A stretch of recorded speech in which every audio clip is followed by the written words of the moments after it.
Good evening बच्चों। हमारा numerical session चल रहा था, पार्ट 2 हो गए, पार्ट तीसरा हम पढ़ने वाले हैं। ये पढ़ने से पहले आपको भी एक काम करना होगा, मेरे कमलगिरी फिजिक्स क्लासेस चैनल को सब्सक्राइब करें और शेयर करें। अपने दोस्तों से भी सब्सक्राइब करने के लिए कहें, क्योंकि जब मैं आपके लिए इतनी मेहनत कर रहा हूँ तो आप कम से कम सब्सक्राइब तो कर ही सकते हो। और शेयर करके दूसरों से भी सब्सक्राइब करने के लिए कहें, यदि आपके अंदर गुरु के लिए थोड़ी बहुत भी श्रद्धा हो तो। क्योंकि मैं इतनी मेहनत कर रहा हूँ तो आपका भी फ़र्ज़ बनता है कि आप भी मेरे लिए कोऑपरेट करें।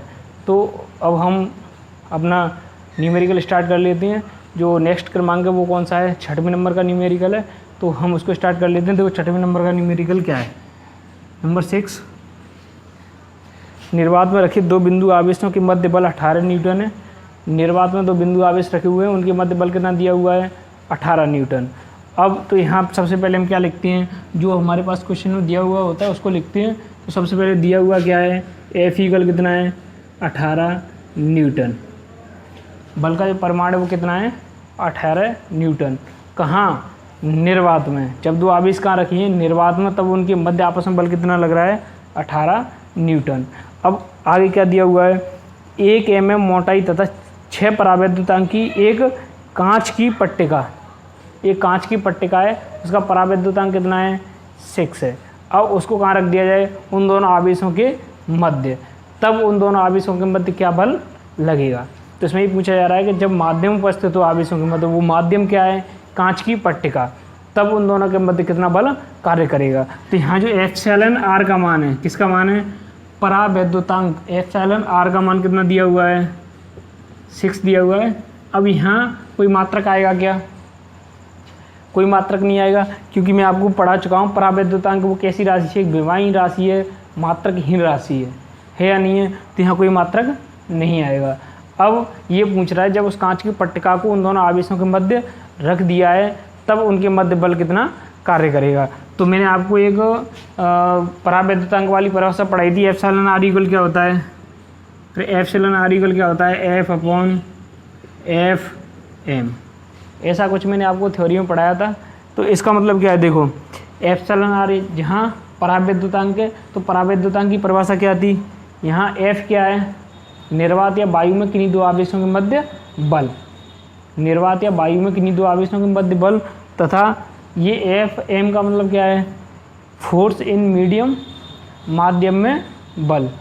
तो निर्वात या वायु में किन्हीं दो आवेशों के मध्य बल तथा उन्हीं दो आवेशों के मध्य दिए हुए माध्यम में बल का अनुपात क्या कहलाता है? परावैद्युतांक कहलाता है। मैंने आपको ऐसा कुछ थ्योरी में पढ़ाया था कि नहीं? ध्यान आ रहा हो तो ये क्या है? निर्वात में लगने वाला बल है, और ये माध्यम में। माध्यम यहाँ क्या दिया हुआ है? कांच की पट्टिका। तो ये क्या है? माध्यम में लगने वाला बल। और यहाँ जब कांच की पट्टिका रख दी है तब बल ज्ञात करवा रहा है, अर्थात माध्यम में बल ज्ञात करवा रहा है। इसका मतलब हमें एफ एम ज्ञात करना है कि नहीं करना है? तो इस एफ एम को तो ऊपर भेज दो, इस एप्सिलॉन आर को कहाँ भेज दो? नीचे भेज दो। तो एफ एम इक्वल कितना हो जाएगा? F upon epsilon R. होगा कि नहीं होगा? अब यहाँ हमारे पास वैल्यू है दोनों की, एफ की भी है और एप्सिलॉन आर की भी वैल्यू है। दोनों को इसमें रख दो और आपका एफ एम आ जाएगा। या उन दोनों आवेशों के मध्य जब कांच की पट्टिका रख दी है तब कितना बल लग रहा है वो हम ज्ञात कर लेंगे। तो एफ एम इक्वल कितना हो जाएगा? एफ का मान कितना है? 18 न्यूटन। और एप्सिलॉन आर कितना है? 6। तब कितना आ गया? 3 न्यूटन आ गया। तो कांच की पट्टिका, जब दोनों आवेशों के मध्य कांच की पट्टिका रख दी तब बल कितना हो गया? 3 न्यूटन। होगा कि नहीं होगा? और मैंने आपको कुछ 2-3 इम्पोर्टेंट पॉइंट बताए थे। उसमें मैंने आपको बताया था कि जो निर्वात या वायु में सर्वाधिक बल लगता है, किन्हीं दो आवेशों के मध्य निर्वात या वायु में सर्वाधिक बल कार्य करता है। कुचालक माध्यम में उससे कम तथा सुचालक माध्यम में 0 होता है। कूलॉम नियम में ऐसा मैंने कुछ पढ़ाया था। तो इम्पोर्टेंट 2-3 पॉइंट बताए थे, उसमें ध्यान आ रहा हो तो। अब देखो यहाँ भी आप देख रहे हो कि निर्वात में कितना बल है? 18 न्यूटन। जब कांच की पट्टी का कोई माध्यम आ गया, अगर ये स्वचालक होता तो 0 हो जाता, लेकिन कांच क्या है? एक परावैद्युत पदार्थ है। अब आपको सब परावैद्युत पदार्थ क्या है? परावैद्युत पदार्थ कुछ कुचालक ही होते हैं, आप उनको कुचालक के रूप में परिभाषित कर सकते हो, लेकिन कुचालक से थोड़े डिफरेंट एक ही मायने में होते हैं कि यदि इनको विद्युत क्षेत्र में रख दिया जाए, परावैद्युत पदार्थ ऐसे पदार्थ होते हैं जो कुचालक की भांति व्यवहार करते हैं, लेकिन विद्युत क्षेत्र की उपस्थिति में सुचालक की भांति व्यवहार करते हैं, तो वो परावैद्युत पदार्थ हो गए। तो यहाँ कांच क्या है, परावैद्युत पदार्थ है जिसका परावैद्युतांक क्या है 6 है, दोनों आवेशों के मध्य रख दिया है, तब हमने बल ज्ञात किया है, कितना आ गया 3 न्यूटन। निर्वात में कितना है 18 से कम हो गया कि नहीं हो गया। मैंने आपको बताया था कि निर्वात या माध्यम में निर्वात में सर्वाधिक, कुचालक माध्यम में उससे कम, तथा सुचालक में 0 होता है, जैसा कि आप न्यूमेरिकल से भी देख सकते हो। निर्वात में 18 और माध्यम की उपस्थिति में 3 है, अगर यहाँ सुचालक माध्यम होता तो 0 हो जाता। तो यहाँ तक समझ में आ गया कि नहीं। ये 6वां न्यूमेरिकल कंप्लीट हो गया। अब हम 7वें की बात कर लेते हैं। स्क्रीनशॉट लेना चाहें आप ले सकते हो। अब न्यूमेरिकल नंबर बच्चों बात कर लेते हैं न्यूमेरिकल नंबर 7 की। तो न्यूमेरिकल नंबर 7 क्या है, एक बिंदु आवेश Q1 2 माइक्रोकूलम का है। एक बिंदु आवेश का परमाणु कितना दिया हुआ है 2 माइक्रोकूलम। बिंदु आवेश का परमाणु कितना है Q1 इक्वल दिया है 2 माइक्रोकूलम। अब इसके निर्देशांक दिए हुए हैं कितने हैं 2 मीटर और 1 मीटर। निर्देशांक कितने एक्स अक्ष पर तो 2 मीटर है और वाई अक्ष पर कितना है 1 मीटर। निर्देशांक देने का अर्थ यहाँ क्या है, उसके स्थिति सदिश। निर्देशांक क्या व्यक्त कर रहे हैं, उस आवेश की स्थिति को, कि आवेश एक्स अक्ष वाई अक्ष हम ये कह सकते हैं एक्स वाई तल में कहाँ स्थित है। निर्देशांक किसको व्यक्त कर रहे हैं, उसकी स्थिति को व्यक्त कर रहे हैं। इससे हम स्थिति सदिश ज्ञात कर लेंगे। तो यहाँ देखो Q1 आवेश है, Q1 का स्थिति सदिश माना कि R1 वेक्टर है, जिसका स्थिति सदिश हम इन निर्देशांकों की सहायता से ज्ञात कर लेंगे। अब ऐसे Q2 आवेश है, उसका परमाणु कितना है -5 माइक्रोकूलम। कितना दिया हुआ है -5 माइक्रोकूलम दिया हुआ है। अब यहाँ इसके निर्देशांक कुछ दिए हुए हैं 2 मीटर, 2 ही है क्या -2, कितना दिया हुआ है -2 मीटर कोमा कितना दिया हुआ है 4 मीटर। तो ये Q2 आवेश है, उसके निर्देशांक कितने दिए हुए हैं -2 मीटर और 4 मीटर। एक्स अक्ष पर -2, वाई अक्ष पर 4 मीटर है। तो इससे हम इस Q2 अर्थात हम ये कह सकते हैं R2 वेक्टर ज्ञात कर लेंगे। Q2 आवेश के लिए स्थिति सदिश R2 हम ज्ञात कर लेंगे। अब देखो हमें ये पूछ क्या रहा है, Q2 पर Q1 द्वारा लगाया गया बल, Q2 आवेश पर Q1 द्वारा लगाया गया बल ज्ञात करना है। या हम ये कह सकते हैं कि F21 वेक्टर ज्ञात करना है। मैं क्या ज्ञात करना है F21 वेक्टर। देखो F21 का मतलब Q2 आवेश पर Q1 द्वारा लगाया गया बल ज्ञात करना है हमें। तो जब हमें ये बल ज्ञात करना है, इससे पहले हम डेरिवेशन सदिश निरूपण पढ़ चुके हैं। तो उस सदिश निरूपण में हमने क्या पढ़ा है कि F12 वेक्टर इक्वल क्या था कि मॉड लगाता है यहाँ mod Q1 mod Q2 upon mod R12 vector का Q डॉट R12 वेक्टर। हमने ऐसा एक कुछ फॉर्मूला पढ़ा था कूलॉम नियम के सदिश निरूपण में। एक और पढ़ा था आपने 21 वेक्टर के mod Q1 mod Q2 upon mod R21 vector का Q डॉट R21 वेक्टर। ये 2 फॉर्मूले आए थे। अब यहाँ इसकी स्थितियाँ लिख सकते हो R2 माइनस R1 वेक्टर, यहाँ भी क्या लिख सकते हो R2 माइनस R1 वेक्टर। तो हमने कुछ ऐसे इस प्रकार से सदिश रूप में फॉर्मूला पढ़ा था। लेकिन अब एक बात बताओ, इसको आपने कैसे ओपन किया है F21 वेक्टर आपने कैसे ओपन किया था कि mod Q1 mod Q2 upon mod R2 vector minus R1 vector का Q dot R2 vector minus R1 vector. इस प्रकार से आपने कुछ ओपन किया था कि नहीं किया था। यहाँ इसलिए R1 R2 आई थी, माइनस कॉमन ली थी, आपने डेरिवेशन में ध्यान आ रहा हो तो। अब यहाँ एक बात बताओ, ये किसके लिए थी, वहाँ हमने 2 समान प्रकृति के आवेश लिए थे, वहाँ क्या हो रहा था प्रतिकर्षण हो रहा था। लेकिन यहाँ आवेश थे वो कैसे हैं 1 + 1 कैसा है माइनस। तो यहाँ क्या होगा 2 आवेशों के मध्य आकर्षण होगा। तो देखो वहाँ स्थिति क्या थी कि इस प्रकार से निर्देश तंत्र है, माना कि यहाँ क्या है Q1 आवेश है, यहाँ कौन सा आवेश था Q2 आवेश है, इसका स्थिति सदिश क्या हो गया R1 वेक्टर, इसका स्थिति सदिश क्या हो गया R2 वेक्टर। मैं उस डेरिवेशन की बात कर रहा हूँ कूलम नियम के सदिश निरूपण की। तो यहाँ इसका स्थिति सदिश क्या हो गया R1 वेक्टर, इसका स्थिति सदिश क्या हो गया R2 वेक्टर। इन दोनों के मध्य क्या हो रहा था, प्रतिकर्षण हो रहा था। तो Q1 के कारण Q2 पर जब हमने बल ज्ञात किया था, Q1 के कारण Q2 पर जब हमने बल ज्ञात किया था, तो बल की दिशा यही तो प्रतिकर्षण वाली है या नहीं है? अरे बल की दिशा यही तो है, तो इसी सदिश के इसका सदिश क्या हो जाएगा, ये वाला हो जाएगा, होगा कि नहीं होगा? तो इसको हमने किसे व्यक्त किया था, R21 वेक्टर व्यक्त किया था कि नहीं किया था? अब एक बात बताओ, तो R21 वेक्टर इक्वल क्या था, R2 vector minus R1 vector था कि नहीं था? अब यही R21 वेक्टर, यही R21 वेक्टर क्या हो गया है, देखो ये अगर हम बात करें इस कंडीशन की, इस न्यूमेरिकल के हिसाब से, किसके हिसाब से, इस न्यूमेरिकल के हिसाब से बात करें, तो एक आवेश माना कि ये Q1 है, एक आवेश यहाँ क्या है Q2 है। दोनों आवेशों की प्रकृति कैसी है, विपरीत है। दोनों आवेशों की प्रकृति कैसी है, ये R1 वेक्टर है और ये क्या है R2 वेक्टर। दोनों की आवेशों की प्रकृति कैसी है, एक 2 माइक्रोकूलम का, एक कितने का है -5 माइक्रोकूलम का है। जब इनकी स्थिति ये है तो और इन दोनों के मध्य क्या होगा, आकर्षण बल लगेगा।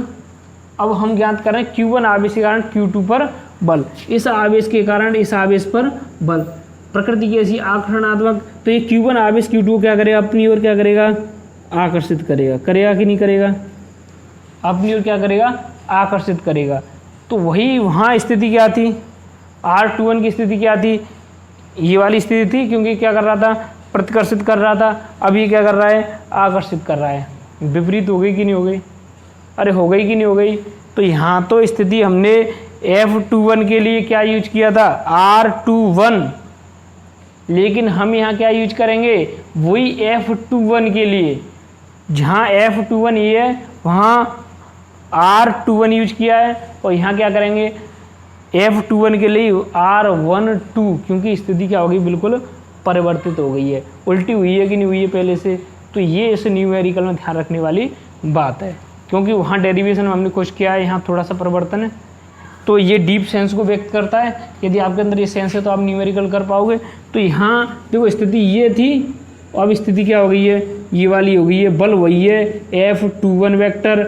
यहाँ तो F21 के लिए क्या काम आ रहा था, R21 वेक्टर, यहाँ F21 के लिए क्या काम आएगा, R12 वेक्टर। बात समझ में आ गई कि नहीं? तो फॉर्मूला थोड़ा सा चेंज हो जाएगा। तो ये कंसेप्ट ध्यान रखना बिल्कुल अच्छी तरह, ये कंसेप्ट आ गया तो बिल्कुल न्यूमेरिकल कंप्लीट हो जाएगा। तो मैं इसको मिटा देता हूँ, इसकी एक्चुअल कंडीशन लिख देता हूँ। ये आवेशों की जो एक्चुअल कंडीशन कहाँ कहाँ स्थित है, इनकी जो अलग अलग निर्देशांक है उसके अनुसार मैं यहाँ व्यक्त कर देता हूँ। इसको भी मिटा लेते हैं सभी को।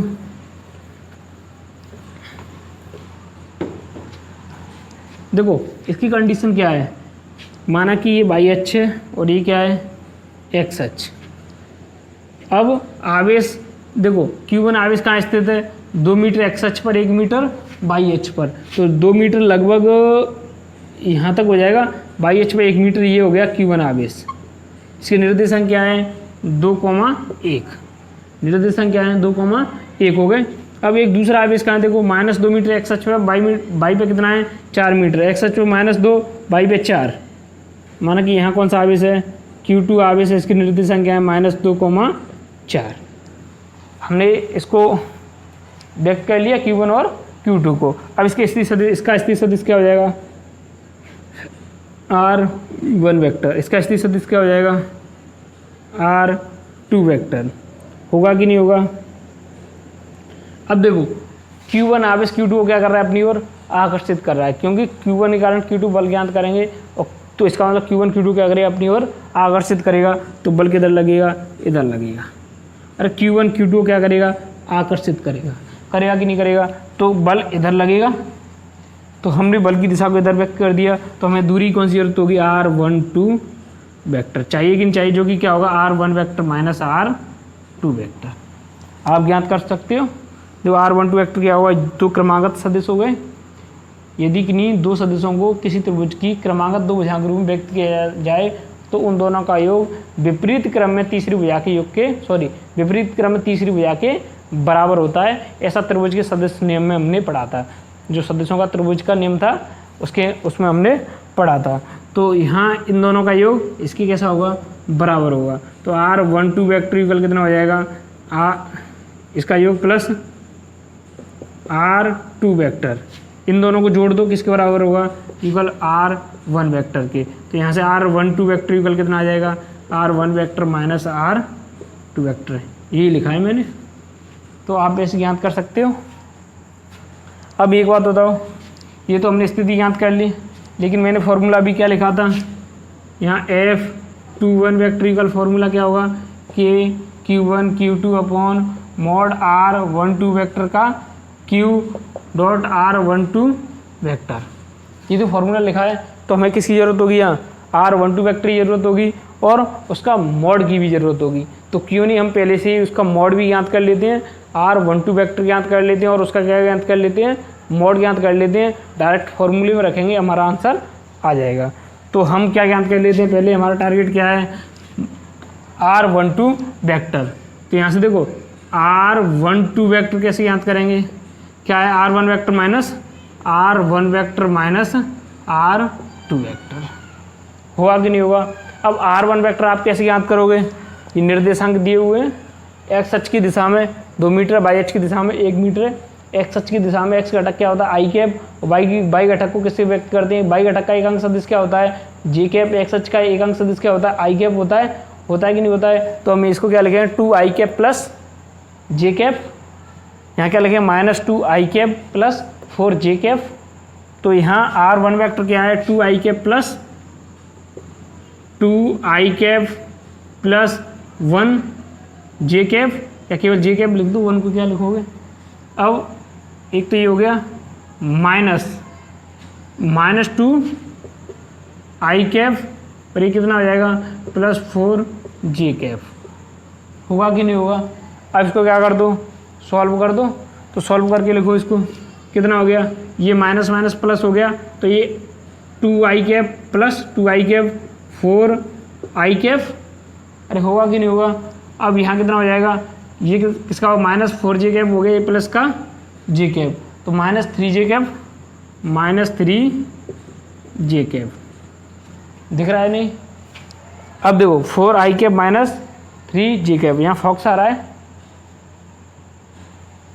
तो इसको नीचे लिख लो, इसको यहाँ लिख लो। तो कितना हो गया, ये कितना हो गया, प्लस का हो गया, तो 4 आई कैप 2 आई कैप प्लस 2 आई कैप 4 आई कैप हो गए, ये प्लस का 1 जे कैप, और ये कितना हो गया, माइनस का 4 जे कैप, तो माइनस 3 जे कैप हो गया, माइनस 3 जे कैप। हमारे पास ये आ गया, क्या है, R12 वेक्टर। इसकी हमें ज़रूरत है, R12 वेक्टर की क्या पड़ेगी हमें ज़रूरत, और उसके मॉड की भी ज़रूरत पड़ेगी। तो क्यों नहीं यही मॉड ज्ञात कर लिया जाए। तो देखो मॉड कैसे ज्ञात करेंगे, मॉड R12 वेक्टर इक्वल कितना हो जाएगा, देखो इनके जो गुणांक होते हैं, घटकों के गुणांक होते हैं, उनके वर्गों का वर्गमूल ले देते हैं, वर्गों को का योग करके क्या कर देते हैं, वर्गमूल। तो इसका वर्ग कितना हो जाएगा, पहले एक बार लिख ही लो, अंडर रूट 4 का वर्ग प्लस माइनस 3 का वर्ग, कितना हो गया, मॉड R12 वेक्टर इक्वल कितना हो जाएगा, मॉड R12 वेक्टर कितना हो जाएगा, 4 का वर्ग कितना हो गया 16, इसका कितना 9, 25 25 का रूट कितना आ गया 5, तो कितना हो गया 5। तो R12 वेक्टर कितना आ गया, 5 आ गया हमारे पास। सब हमें फॉर्मूला रखना है, डायरेक्ट मान उसमें क्या करनी है, पुट करनी है, आपका आंसर आ जाएगा। तो आपका फॉर्मूला क्या है, हमें ज्ञात क्या करना है, F21 वेक्टर, अरे Q1 आवेश के कारण Q2 पर बल ज्ञात करना है, तो F21 वेक्टर ज्ञात करना है हमें। तो फॉर्मूला क्या होगा, K mod Q1 mod Q2 upon R12, देखो इसका विपरीत क्रम होगा, ये ध्यान रखने वाला पॉइंट है, मॉड का Q डॉट R12 वेक्टर। यहाँ तक समझ में आ गया कि नहीं। अब क्या करना है हमें, इनके मान रख दो डायरेक्ट। तो F21 वेक्टर इक्वल क्या हो जाएगा, K का मान कितना हो, 9 इंटू 10 की पावर 9, Q1 परिमाण कितना है, देखो 2 माइक्रो कूलम है, तो इसको क्या लिखेंगे, 2 इंटू 10 की पावर -6 कूलम। अरे इसको माइक्रो कूलम को कूलम में बदलेंगे तो क्या आ जाएगा, 2 इंटू 10 की पावर -6 कूलम। अरे ये तो होगा माइक्रो कूलम को कूलम में बदलेंगे तो 10⁻⁻⁶ से क्या कर देंगे, मल्टीप्लाई करेंगे। अब ऐसे ही Q2 क्या हो जाएगा, 2 कितना है, -5 है, तो प्लस का कर लो उसको, 5 × 10⁻⁻⁶ कूलम। होगा कि नहीं होगा। अब उधर स्पेस नहीं, थोड़ा सा इधर लिखना पड़ेगा, तो हम यहाँ से मान रखना स्टार्ट कर लेते हैं। यहाँ से फोकस नहीं पड़ रहा हो, यहाँ से F21 वेक्टर, ये तो मैं ज्ञात करना है। तो देखो K की वैल्यू कितनी हो जाएगी, 9 × 10⁹ Q1 कितना है, 2 माइक्रो कूलम है, तो 2 × 10⁻⁻⁶, माइक्रो की जगह क्या कर देंगे 10⁻⁻⁶, माइक्रो कूलम में बदलने के लिए। तो इंटू Q2 क्या है, हम मॉड लगा रहे हैं तो मॉड का मतलब धनात्मक वैल्यू लेंगे, तो -5 वाले ये, लेकिन हम 5 लेंगे, 5 × 10⁻⁶, माइक्रो कूलम को कूलम में बदलेंगे तो क्या हो जाएगा, × 10⁻⁶ लगाना पड़ेगा। तो यहाँ क्या हो जाएगा, 5 × 10⁻⁶ अपॉन R12 वेक्टर का Q, R12 mod R12 vector आप ज्ञात कर चुके हो।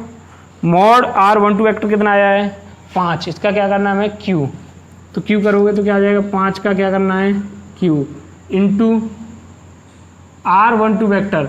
R12 वेक्टर क्या आ रहा है, R12 वेक्टर क्या है, 4i⁻³ तो यहाँ क्या लिखेंगे, 4i⁻³ काफ़ी इंपॉर्टेंट न्यूमेरिकल है, ध्यान रखना है इसको। तो 4i⁻³ अब इसको सॉल्व कर दो, इसको भी क्या करना है, सॉल्व करना है, और इसको हम सॉल्व कर नहीं पाएंगे क्योंकि मोड में तो है नहीं। तो आंसर कितना आ गया तुम्हारा, 7.3 × 10⁻⁴ F21 वेक्टर कितना आ गया, 7.2 × 10⁻⁴। कैलकुलेट आप करते रहो, मैं टीप के लिख देता हूँ, 4i⁻³ इसको जो कि तो लिख दो, 4i⁻³ न्यूटन। ये आपका क्या आ गया, आंसर आ गया। ऐसे सारी संख्या को सॉल्व करके कहाँ आ गए, हम यहाँ तक आ गए। और इसका 5 का बराबर कितना हो जाएगा, Q कितना हो जाएगा, 125 होगा। और इसको आप तोड़ के भी लिख सकते हो, इसको आप कंप्लीट सॉल्व कर लेना, कितना आ गया, इतना। अगर मैं सॉल्व करूँगा थोड़ा टाइम लगेगा, इससे तो अच्छा है कि मैं आपको कंसेप्ट बताऊँ, सॉल्व तो आप खुद करते रहोगे। तो यहाँ तक समझ में आ गया कि नहीं।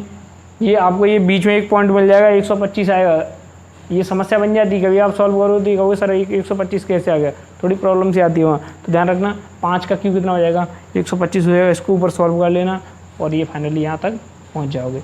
तो समझ में आ गया कि नहीं। इसका स्क्रीनशॉट लेना चाहे ले सकते हो।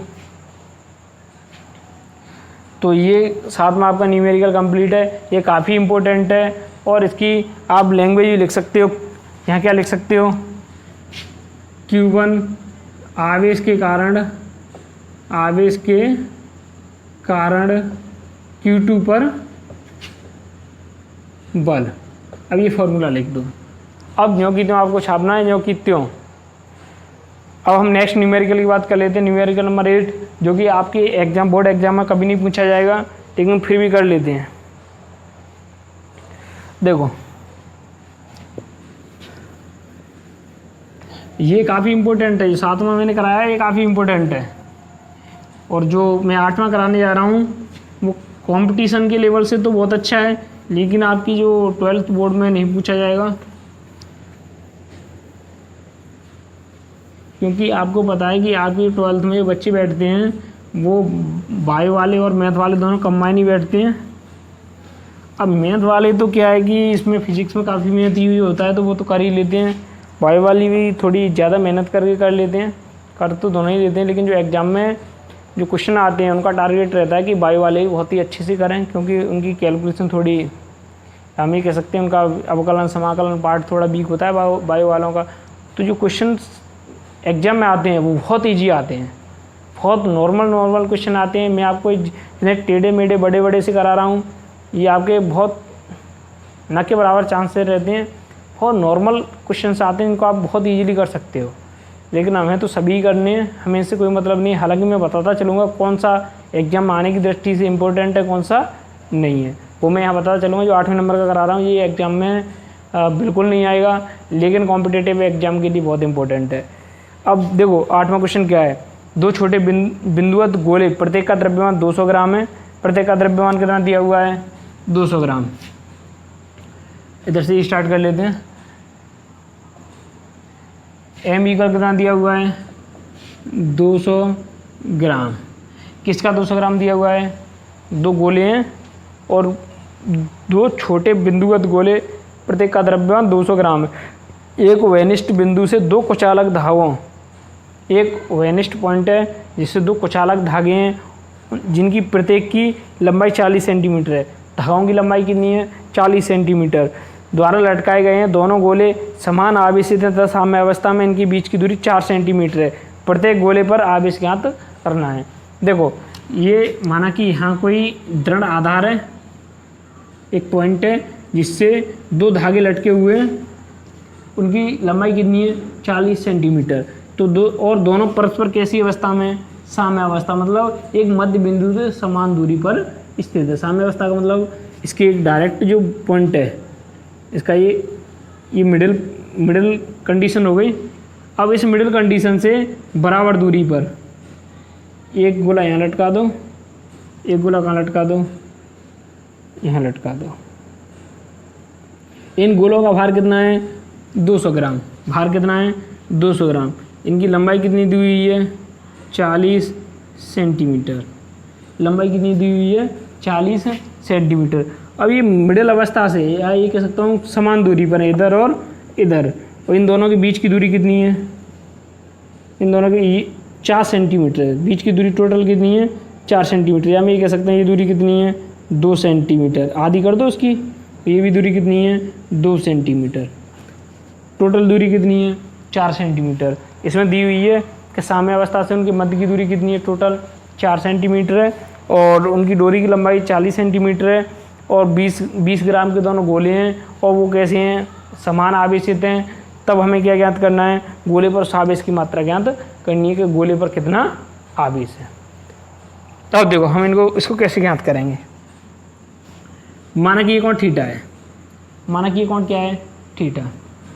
अब एक बात बताओ, मैं एक छोटी सी लाइन खींच लेता हूँ यहाँ इस प्रकार से। ये दो रेखाएं कैसी हो गई? समांतर रेखाएं हो गई। यदि इनको एक रेखा प्रच्छेदी रेखा काटे तो विपरीत और बने कोण क्या कहलाते हैं? एकांतर कोण। और वो कैसे होते हैं? बराबर। तो ये कोण भी क्या हो गया? थीटा हो गया। होगा कि नहीं होगा? अब एक बात बताओ, थीटा के सामने की भुजा लंब, और ये क्या हो गई? आधार हो गई। हो गई कि नहीं हो गई?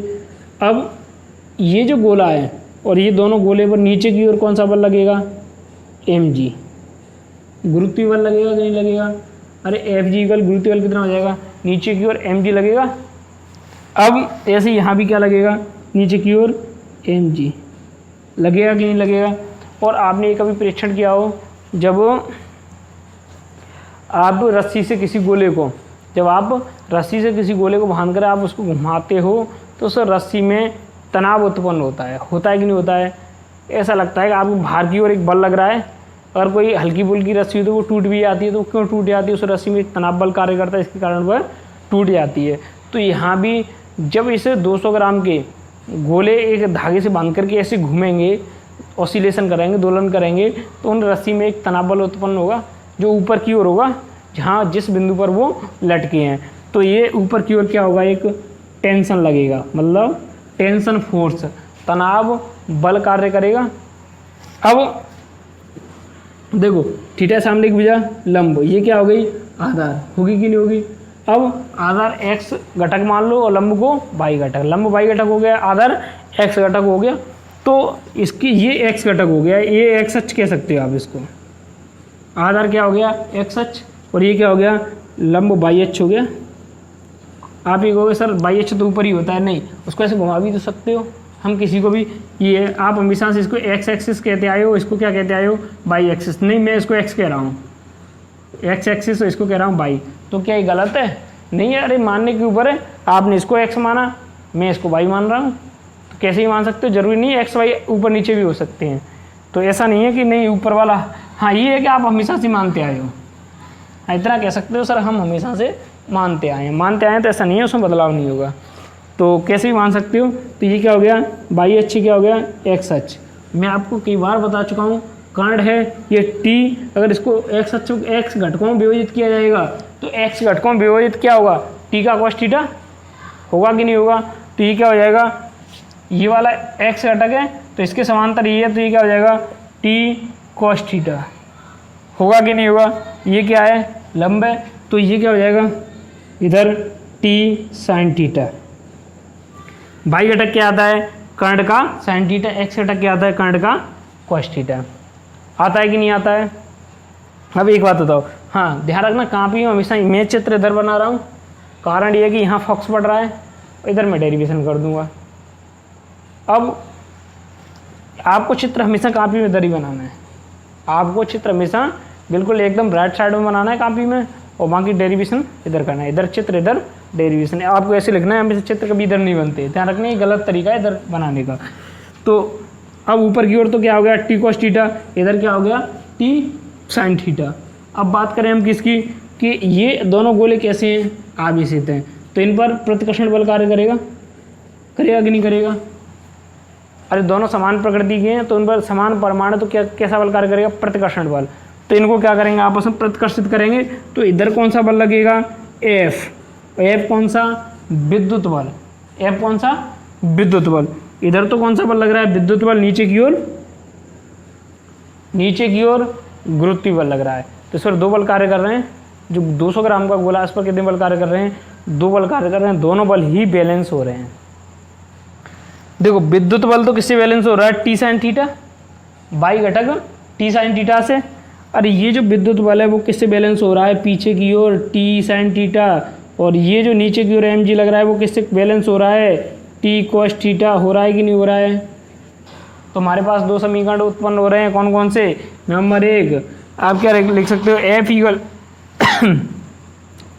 टी साइन थीटा इक्वल क्या लिख सकते हो, एफ इक्वल आपने पढ़ा है K Q one Q two upon R square, K Q one Q two upon R square. लेकिन यहाँ दोनों गोलों पर क्यू का मान कैसा है, समान है, तो क्यू वन क्यू टू की जगह आप क्या कर सकते हो, Q Q into Q square. होगा कि नहीं होगा। तो यहाँ के क्यू वन क्यू टू, अब देखो दोनों आवेशों का परिमाण समान है तो क्यू क्यू हो गए, तो इनका क्या कर दो आप, क्यू स्क्वायर कर दो। आप डायरेक्ट लिख सकते हो, क्या लिख सकते हो, K Q square upon R square, जहाँ आर क्या है, इन दोनों के मध्य की दूरी जो 4 सेंटीमीटर दी हुई है कि नहीं। आप इसको आर कर सकते हो, यहाँ से यहाँ तक की दूरी आर इक्वल कितनी दी हुई है, 4 सेंटीमीटर दी है कि नहीं दी है। अब देखो टी साइन थीटा किसे बैलेंस हो गया, एफ मतलब विद्युत बल। आप देख सकते हो यहाँ ये इधर एफ है या नहीं है, और इधर क्या है, टी साइन थीटा। ये दोनों एक दूसरे को बैलेंस करेंगे। अब ऊपर की ओर क्या है, टी कॉस थीटा है, और नीचे की ओर क्या है, एम जी। तो एम जी से क्या बैलेंस हो गया, टी कॉस थीटा। तो टी कॉस थीटा इक्वल क्या हो जाएगा, एम जी। होगा कि नहीं होगा। तो टी कॉस थीटा इक्वल कितना हो जाएगा, एम जी। समीकरण एक और समीकरण दो, समीकरण एक और समीकरण दो का भाग दे दो। समीकरण एक व दो से, मैं लिख रहा हूँ समीकरण एक व दो से। अब हम भाग दे रहे हैं, बच्चों की तरह ऐसे तो करना नहीं, समीकरण एक व समीकरण दो का भाग देने पर ये लिख दो, समीकरण एक व दो से काफ़ी है। अब हम भाग दे रहे हैं, संक्रिया क्या लगा रहे हैं, भाग दे रहे हैं। समीकरण एक व समीकरण दो का क्या कर दो, भाग दे दो। तो साइन थीटा बटे कॉस थीटा क्या हो जाएगा, टेन थीटा हो जाएगा। टी से टी कट हो गया तो क्या हो गया, टेन थीटा। यहाँ क्या है, K Q square upon R square, K Q square upon R square upon क्या है, एम जी। हुआ कि नहीं हुआ। यहाँ then implies tan theta equal क्या हो जाएगा, K Q square upon M G R square. यहाँ तक आ गए हम। और हमारा टारगेट क्या है, आवेश ज्ञात करना। तो क्यू है हमारे पास, बाकी सभी राशियों को इधर भेज दो, और क्यू या फिर क्यू को इधर बना रखो, उधर बाकी सभी राशियाँ कर दो। तो क्यू को कहाँ कर दो, यहाँ कर दो। क्यू इक्वल कितना हो जाएगा, सभी इधर भेज दिए, के भी इधर भेज दिया, फिर उसको पलट दिया, तो कितना आ जाएगा, M G R square tan theta upon K, इसको भी किस में कर दो, अंडर रूट में। यहाँ तक क्यू तक पहुँच गए हम। हमें क्यू का भी मान ज्ञात करना था, तो हमें यहाँ सभी क्या रखनी है, मान रखनी है। आप एक काम और कर सकते हो, अल्प कोण सन्निकटन की कंडीशन में, ये tan थीटा है, मैं आपको कई बार बता चुका हूँ, अल्प कोण सन्निकटन की कंडीशन tan थीटा ही sin थीटा है, sin थीटा ही tan थीटा है। अर्थात मैं ये कह सकता हूँ अल्प कोण सन्निकटन की स्थिति में, कब, अल्प कोण सन्निकट की स्थिति में क्या होगा, tan थीटा को लगभग क्या कहते हैं, थीटा, sin थीटा को लगभग क्या कहते हैं, थीटा। अगर बात की जाए दोनों किसके बराबर हो गए, थीटा के, कब, अल्प कोण सन्निकटन की स्थिति में। आपको सर ये अल्प कोण सन्निकटन क्या फफूंद है, तो आप मेरा वीडियो लेक्चर देख सकते हो, 11वें चैप्टर मैंने पढ़ाया है, उसमें अल्प कोण सन्निकटन tan थीटा और sin थीटा का है, तो sin थीटा को tan थीटा का है, अल्प कोण सन्निकटन की स्थिति में आप उस वीडियो को देख सकते हो। अब आप रिपीट करवाना चाहें तो थोड़ा सा कर देता हूँ मैं। माना कि ये त्रिभुज है, क्या है, त्रिभुज है, इसका एक कर्ण हो गया, माना कि इसको थीटा मान लो, ये क्या हो गया, आधार, थीटा सामने हो गया लंब, ये आधार हो गया, तो sin थीटा इक्वल क्या होता है, लंब बटे कर्ण, होता है कि नहीं होता है, और tan थीटा इक्वल क्या होता है, लंब बटे आधार, होता है कि नहीं होता है। अब मैं बात करूं अल्प कोण सन्निकटन की, तो ये कोण कैसा है, बहुत कम है, कैसा है, बहुत कम, तो ये कहाँ आ जाए, ये ऐसे करके यहाँ आ जाए, ऐसे करके यहाँ आ जाए, तो ये देखो ये कर्ण लगभग किसके बराबर हो जाएगा, आधार के, हुआ कि नहीं हुआ।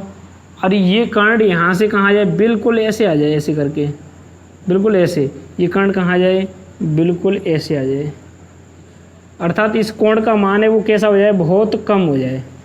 ये कोण थीटा, इसका मान क्या हो जाए, बहुत कम, बहुत कम हो गया, तो ये कर्ण ऐसे आ गया, तो ये वाला कर्ण ये देखो लगभग आधार के बराबर है या नहीं है, लगभग आधार के कैसा है, बराबर।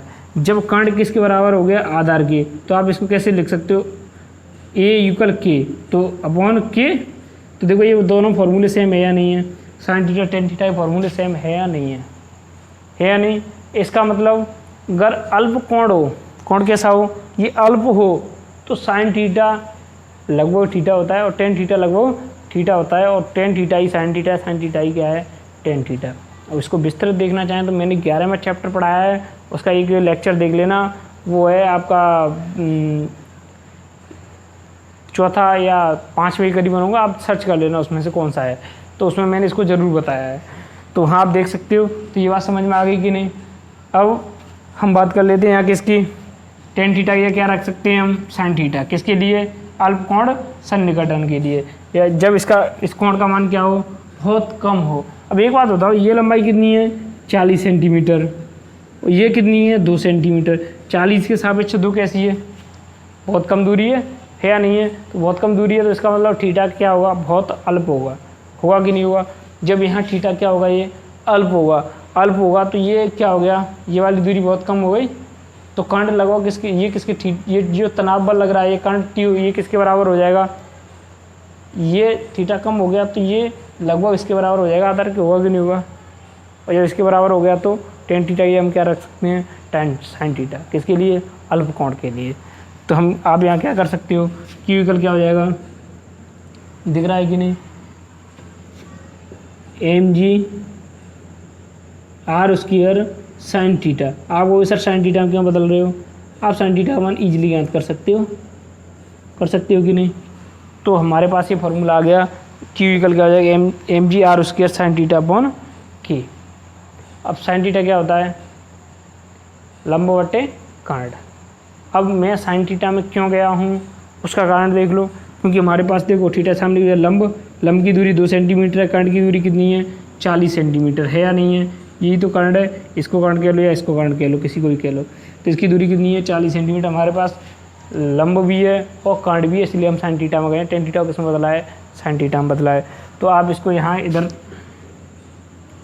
Q इक्वल कितना हो जाएगा, इसके क्या करने में, केवल मान ही तो रखनी है, अंडर रूट में m का द्रव्यमान कितना है दिया हुआ है, देखो 20 ग्राम, 200 ग्राम इंटू ग्राम को आप किलो में बदलना होगा, क्योंकि यहाँ और जो राशियाँ हैं, r का मान कितना है सेंटीमीटर में, इसको मीटर में बदलना है, सभी ऐसा ही पद्धति में लेके आओ, सभी को इसमें लेके आना है एसआई पद्धति में। तो सेंटीमीटर को भी मैं साथ ही साथ मीटर में बदल रहा हूँ, इसको किस में बदल रहा हूँ, किलो में। तो इसमें 1000 का भाग दूंगा तो 0.2, तो 0.2 कह सकते हो।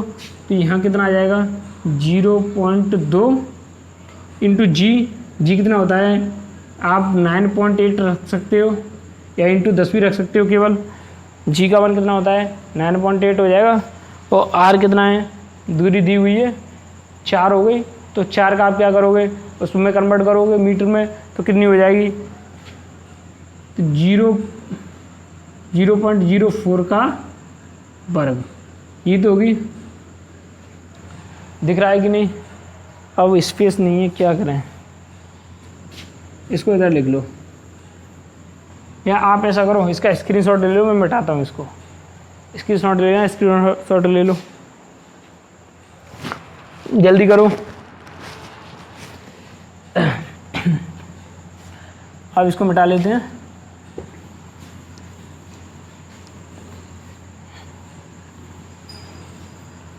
केवल हमें यहाँ क्या रखना है, मान रखनी है, मान रख दो। अब देखो यहाँ क्या रखना है, क्यू इक्वल अंडर रूट में एम का मान कितना है 0.2 इंटू जी का मान कितना है 9.8, जी का मान कितना है 9.8 इंटू आर का मान कितना है, यहाँ कितना दिया हुआ है 4 सेंटीमीटर है। 4 सेंटीमीटर किसका भाग देंगे, 100 का भाग देंगे तो किसमें बदल जाएगा, मीटर बदल जाएगा। तो यहाँ कितना हो जाएगा 0.04 का स्क्वायर। और क्या दिया हुआ है साइन थीटा। साइन थीटा क्या है यहाँ, साइन थीटा क्या है लंब बटे कर्ण, तो 0.02 अपॉन कर्ण कितना है, के मान के साथ ही रख दो, कर्ण कितना है 40 सेंटीमीटर, तो 40 सेंटीमीटर का 0.4, तो 0.4। यहाँ कितना है 9 इंटू 10 की पावर 9, ये किसका मान है, के का मान हो जाएगा। इसको किस में रख दो, मल्टीप्लाई में रख दो। तो यहाँ तक समझ में आ गया कि नहीं, हमने सभी के मान रख दिए। फाइनली आंसर कितना आ गया, इसमें दिया हुआ है 4/3 इक्वल 4/3 इंटू 10 की पावर -7 इंटू 10 की पावर -7 कूलम। यहाँ तक समझ में आ गया कि नहीं। अब इसको कैलकुलेट आप कर सकते हो, बट मुझे टाइम बहुत लग जाएगा यहाँ। तो कंसेप्ट समझ में आ गया कि नहीं, न्यूमेरिकल अच्छे से समझ में आना चाहिए। कैलकुलेशन आप जितनी ज़्यादा कैलकुलेशन करोगे, जितनी ज़्यादा आप कैलकुलेशन करोगे उतनी आपकी कैलकुलेशन पावर बहुत अच्छी होगी और आप बहुत जल्दी न्यूमेरिकल कर पाओगे। तो इनका अभ्यास ज़रूर करना, क्योंकि मैं यहाँ कराऊंगा तो बहुत टाइम लगेगा। तो यहाँ तक समझ में आ गया कि नहीं, इसको एक बार रिवाइज करना ढंग से कम 1-2 बार करना है, ये न्यूमेरिकल जब समझ में आएगा। और नहीं आए तो फिर भी आप मुझे व्हाट्सएप पर पूछ सकते हो।